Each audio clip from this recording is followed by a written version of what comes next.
For those that don't know what Suno is Suno and what is Suno not? Suno is a way for everybody to experience all of the joys of music, meaning not just background listening to music, but losing yourself in the process of making music, of sharing music, of editing music, of being a much more active participant in music. I like to think we're not making music, we're making musicians. When we think about the future of music then, how does that look? Because you have existing players today, your Spotify's most namely of the world. How does that look in your ideal world? There's a few different ways. I'll tell you what I hope it is, which is that there are a lot more people participating and there are a lot more experiences on tap. And so what does that mean? That means we didn't just want to build, let's say, a company that makes the current crop of creators 10% faster or makes it 10% easier to make music. If you want to impact the way 1 billion people experience music, you have to build something for 1 billion people. And so that is first and foremost giving everybody the joys of creating music. And this is a huge departure from how it is now. It's not really enjoyable to make music now. People enjoy Why did you say Suno. that? It takes a lot of time. It takes a lot of practice. You need to get really good at an instrument or really good at a piece of production software. I think the majority of people don't enjoy the majority of the time they spend making music. Do you not think that's like running? It is hard to run. It is painful to run. You don't particularly enjoy it, but you love running. And you get good at it, and you get better at it, and you speak to the runners, and they love running. Most people drop out of that pursuit because it was hard. And so I think that the people that that run, this is a highly biased selection of the population that fell in love with it. There's this question of fair use, whether it's okay to have the content of billions of humans created over many years kind of scooped up and repurposed into models that will replace some of those same people that created the training data. Where do you fall on that?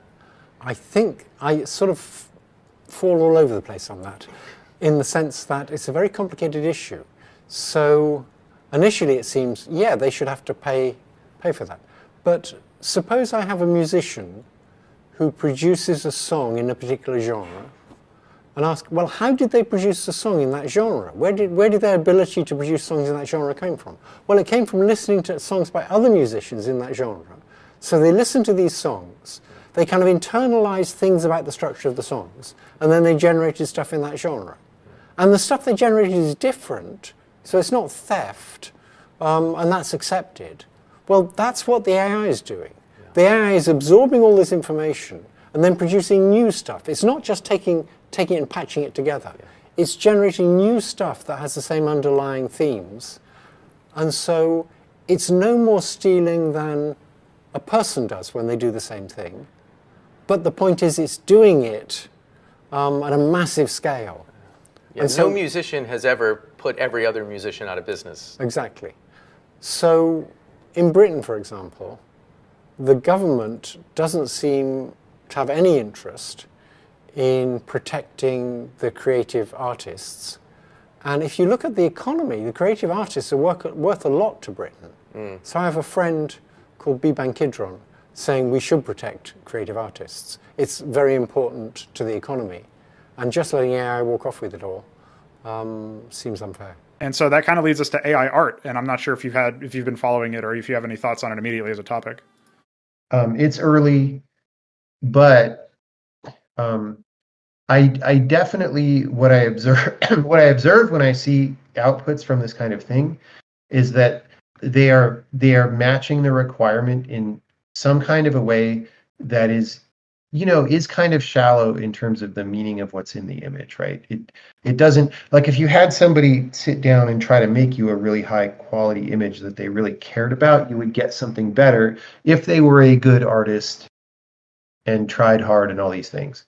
But of course, most people don't have the money to pay a good artist who tries hard. And in fact, maybe we don't even have that many of those anymore, paradoxically, even though it's easier than ever to be an artist and get training and all this stuff.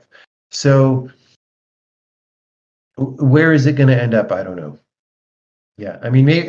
So the first thing, though, I've just said something that amounts to I'm not as impressed as some people are with the output of these things. I do want to make clear, technically, it is super impressive, right? Like, even 5 years ago, I would have had no reason to believe that you would be able to do what these systems are able to do now technically. So that's a huge advance. But that's different from, like, why do we look at images, right? And what are we getting from what we look at images? And what is the content of the image that we find that makes it worth looking at, right? And well, I don't think it would be reasonable to expect that in the first year, when we have these systems that are able to do this on a technical level, that they also somehow satisfy some more esoteric, deep meaning level of things. Like, that's an unreasonable expectation. So I observe that they don't do that right now. That doesn't mean that they won't eventually. I don't know. People around the world for the last year or so have heard of DALL-E and DALL-E 2. And here comes Stable Diffusion, that is an open source version of DALL-E and DALL-E 2, and has, as I said, broken the internet. Stable Diffusion is a community effort to build an AI that allows anyone to create anything. So words go in, and then anything you describe comes out, which is a bit insane. Okay. So what we did is, in a collaboration with various entities, which we played an important part, and Stable Diffusion 2 is kind of led by us. We took 100,000 gigabytes of image label pairs, 2 billion images, and created a 1.6 gigabyte file that can run offline in your MacBook and create anything. 1.6 gigabyte file, which is relatively, you can transmit it over the phone network. You transmit it over the phone network, but you only need to transmit it once. Yes. Everyone having this tiny file that basically compresses the visual information of a snapshot of the internet can create anything from a high-resolution render of a apartment to Robert De Niro's Gandalf or anything else. And they can now do it in a second.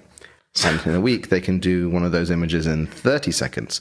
So you suddenly have... You mean 1/30th of a second? 1/30 of a second. We just broke in real time. We had a 30 times speed up in the last week. So when you mentioned that, just as we were getting ready for this, I said, so you're basically able to render a virtualized world in real time. Yes.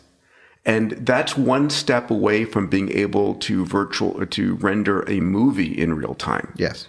So are we on the verge of basically, we're sitting here in Los Angeles, and you've been in the Hollywood world. I mean, are we talking about rendering motion pictures by just reading a script and having some, Stable Diffusion 3.0 create a film in real time? Well, who needs to write a script? Get the AI to do that, right? Yeah, that's right. Yeah.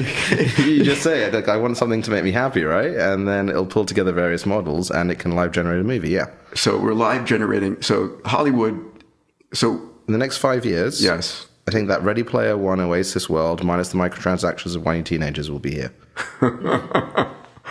Create anything you can imagine, iterate it, dynamic, new forms of kind of communication, new affordances, like all these clicks and things like that. You don't need that anymore.